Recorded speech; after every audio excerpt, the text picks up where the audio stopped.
creates the forward thrust. These engines are also equipped with afterburners. Now, most of the supersonic aircraft up on the flight deck are also equipped with afterburners. Most of those, though, most of the fighter jets that are capable of supersonic flights have to be firing the afterburners the entire time they're at these supersonic speeds. Now, the Concorde didn't even do that. You can do what they call supercruise, which is really just a fancy word for saying you don't need your afterburners to fly to maximum speed.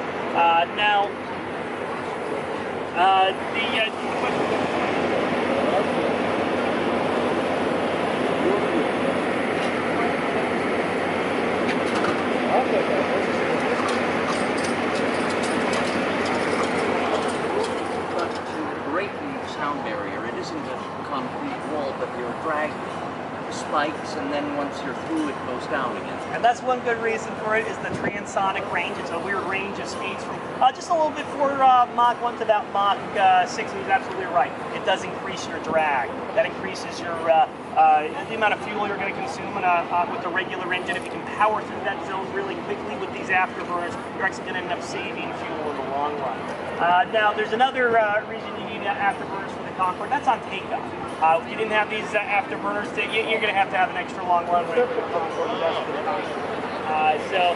these afterburners, you can take off at a normal length of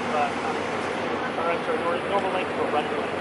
Another thing that's always interesting about the Concorde is they can't handle air coming into the engines here at supersonic speed. That means you have to slow the air down when you're traveling at supersonic speeds before it reaches the engine. The way the Concorde does that is with that jet engine.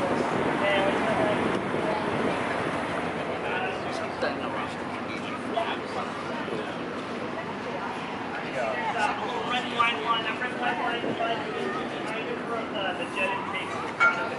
Now, these jet intakes, how much space they have to really slow that air down before it reaches the engine. The way they slow the air down on the Concorde is the ramps. Yeah, I can actually see there's a big warning label up there, danger do not use for access when the hydraulic power is on. That's attached to the ceiling there, and it's a ramp. So when you're traveling at supersonic speeds, that ramp's going to lower down on the back there. There's another ramp directly behind it, lowers the other way. These two ramps work in conjunction to slow that air down and help compress it a little bit for the engines. Without these ramps, these engines wouldn't work at all at supersonic speeds.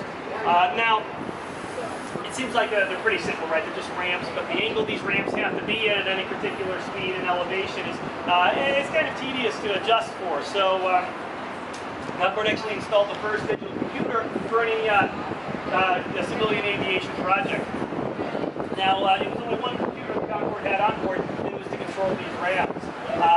Again, first digital computer in civilian aviation, but it wasn't the only first for the Concorde. This is also the first vehicle that was a production vehicle that had a fly-by-wire system. That means the cockpit controls that the pilots actually move, and they're only directly attached to the surfaces that actually move with a thin electrical wire, and that electrical wire is going to send an electrical signal down there to signal those surfaces to move. Before that, you had to have really big, heavy, bulky hydraulic systems running the entire length of the Concorde, and then when you move that fluid would actually move in there to move those surfaces. That's where you have most of the earlier aircraft used. That electrical wire saved a lot of the weight, once again a lot of the fall.